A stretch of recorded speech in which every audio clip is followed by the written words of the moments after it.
Hello guys, so I'm about to listen to Scoundrel Days by Aha. I am continuing my album journey and this is album number 2. If you'd like to see this full video uncut, you can do so on my Patreon. The link is in the description. Let's get into it. Scoundrel Days, track 1.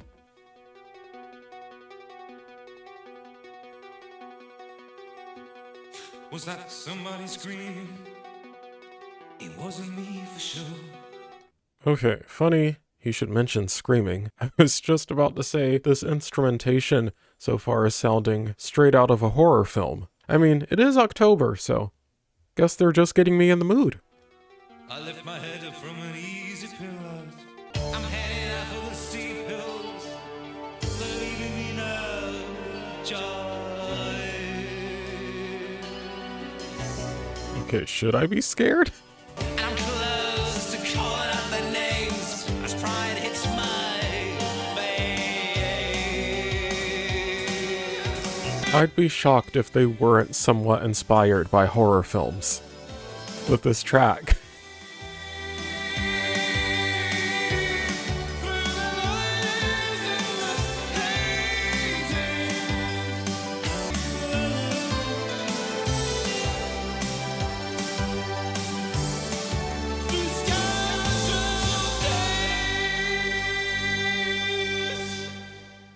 That song was actually quite dark, lyrically, but also sonically. Again, I found it very reminiscent of a horror film. The chorus was my favorite part on my initial listen. Loved Morton's vocals just soaring in the background with the reverb. And more than anything, it's just made me very curious about where they are taking the rest of this album. So let's get right into the next track, which is The Swing of Things.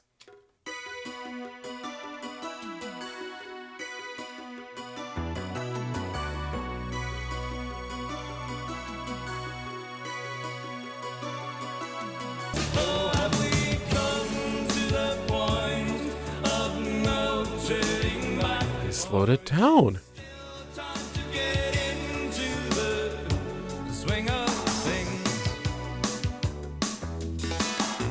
The drums on this track are going to give me whiplash, and I'm okay with it.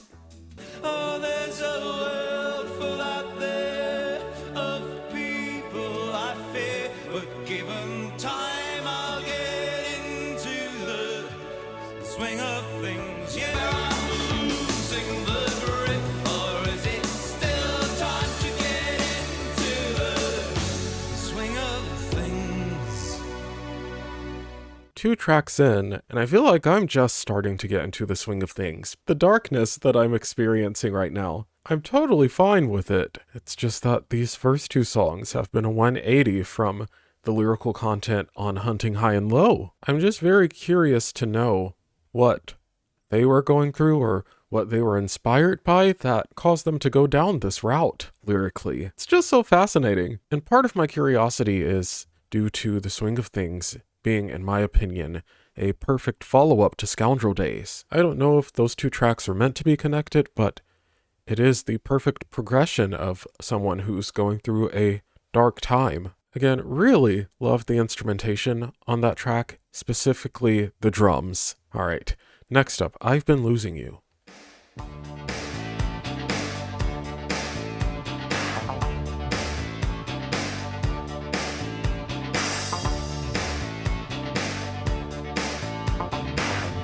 Also noticing these songs are a lot less synth heavy.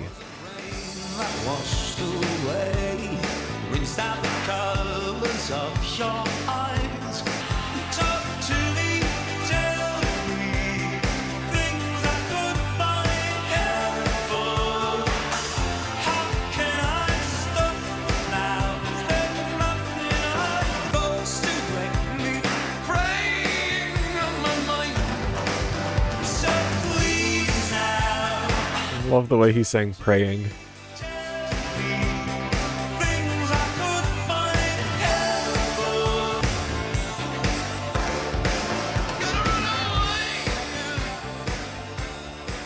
No, don't fade out. I need another 2 minutes of that. Okay, I've Been Losing You. Easily my favorite so far, and definitely the most powerful vocal performance from Morten yet. I'm really sad they didn't extend that outro, because I seriously needed more of that. Hopefully there's a live performance where they've had a full-on jam session or something. I don't know, but I will definitely be looking for a live performance of that song. Anywho, next up, October. Again, perfectly timed.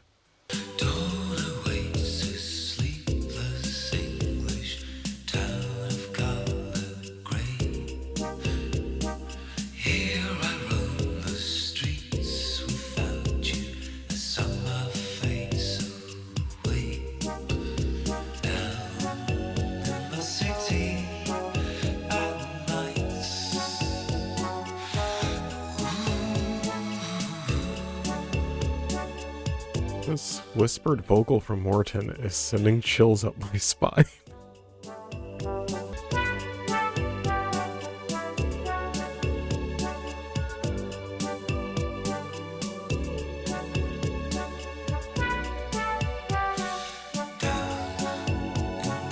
Those horns are adding so much to the song.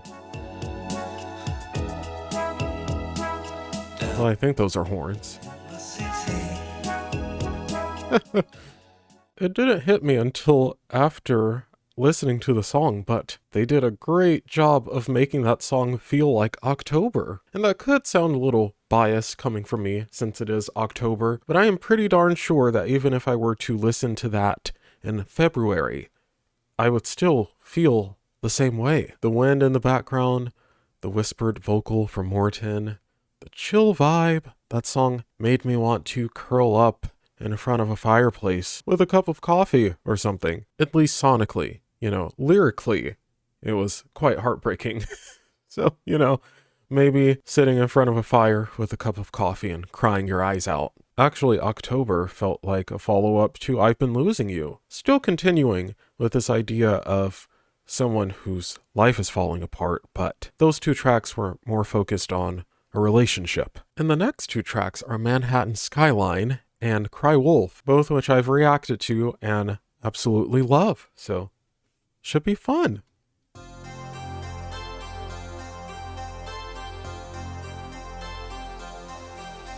Nice to be hearing these tracks in the context of the album. I'm trying to keep my newspaper dry. I don't wanna cry again. Oh my gosh. Don't wanna cry again. That switch up gets me every time.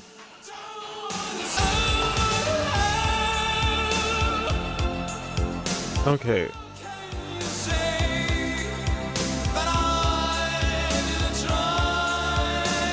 Now I'm feeling like Manhattan Skyline is a perfect follow-up to October. And I could be totally off my rocker thinking that these songs are all connected. But if that's not the case, the sequencing has been so well done.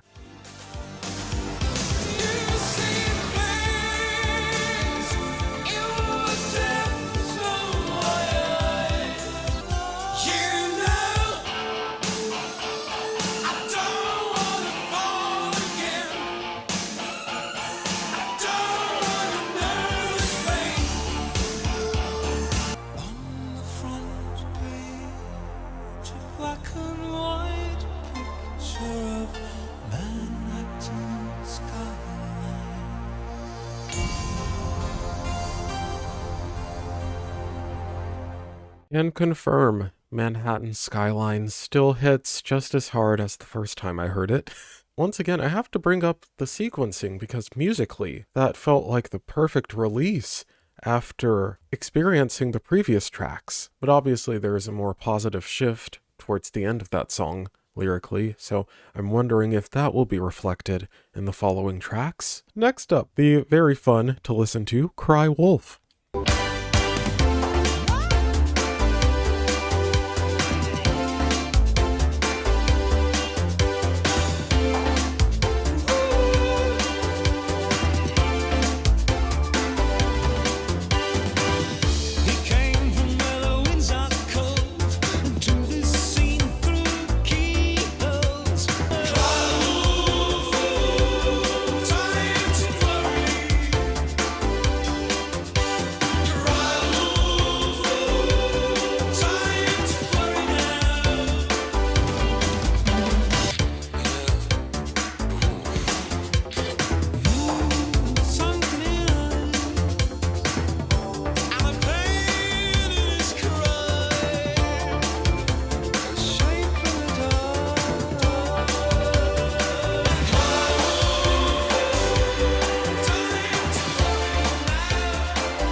Cry Wolf is one of those songs that's so catchy and so fun that it should be criminal to not dance to it. And you know, I say it's underrated in terms of it being a big pop hit, but I honestly think that's just me forgetting that Aha's entire discography is grossly underrated in the States. At least I have you guys to thank for introducing me to them. Alright, next up, we're looking for the whales.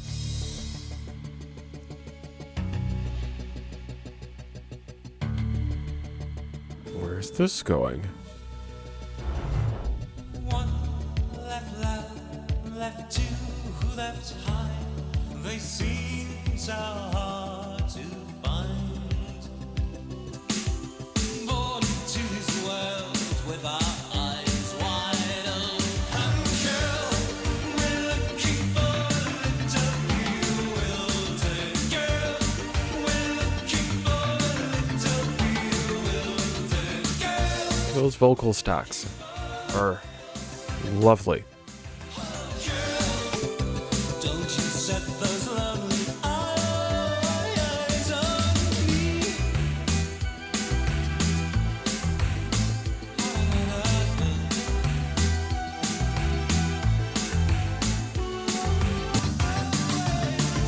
Looking for the whale. We're looking for a little bit. Looking for the whale. You know, unless there's a metaphor that's going over my head, I feel like that song, like Cry Wolf, is delving into a bit of fantasy. And I'm also wondering if that's intentional because we've now shifted into the final half of the album. We're Looking for the Whales was not my favorite on my initial listen, but I did enjoy the song, just not as much as some of the previous tracks. Quite a few of the previous tracks are standouts for me. Alright, next up, The Weight of the Wind. Sounds like we're still keeping things upbeat.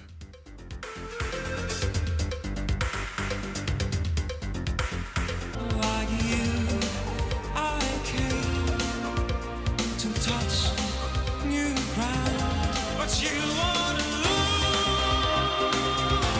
the weight of the wind. That's hard on your shoulders, bringing you down. Oh, that's a very pretty melody.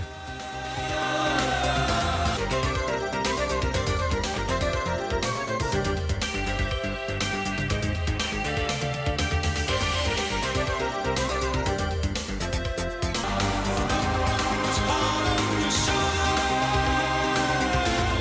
driving you down. The one that you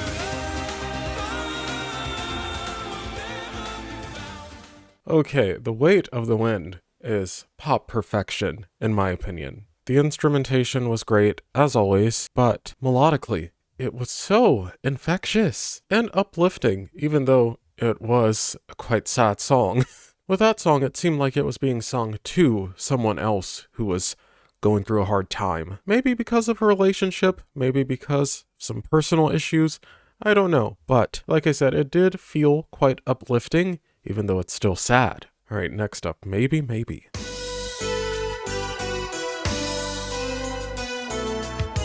Maybe you were joking when you said that you were walking out on me. Uh-oh. Maybe I was joking when I said that I was running out on you. Maybe. Again, uh-oh.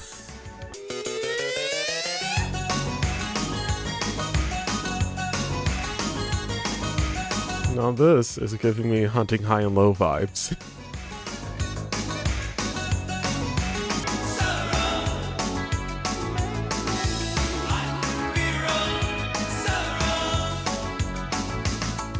I actually loved that track. I wasn't sure where they were going with it in the beginning, but everything just made sense. And overall, I loved the humor and the lyrics, and the whole song was very fun. A bit of dark humor. Lastly, we have Soft Rains of April. The ferry crossed the waters to Dover, over. Anybody home now?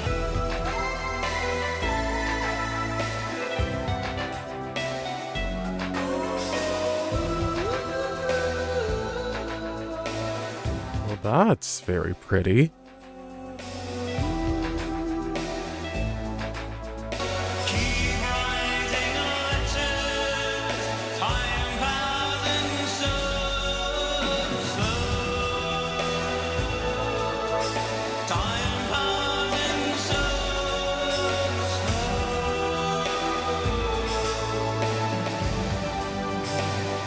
So soft rains of April. Oh. I don't think I said a word during that song.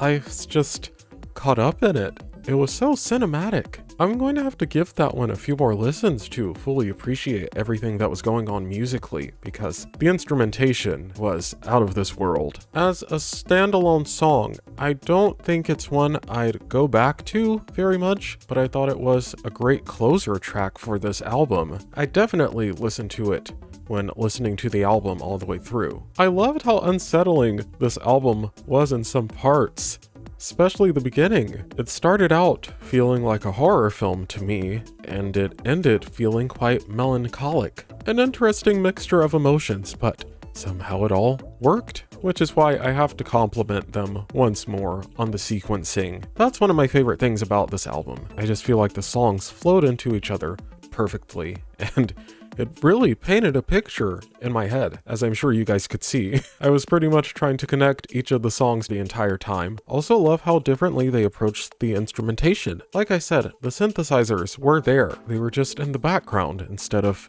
in your face, like they were with Hunting High and Low. My favorite tracks would be Scoundrel Days, The Swing of Things, I've Been Losing You, October, Manhattan Skyline, Cry Wolf, The Weight of the Wind, and Maybe Maybe. And my top 3 would be I've Been Losing You, Cry Wolf, and The Weight of the Wind. Guys, let me know your thoughts on this album and your top 3 tracks. And if you enjoyed this video, please subscribe for more. Thanks for watching, and I'll see you in the next one.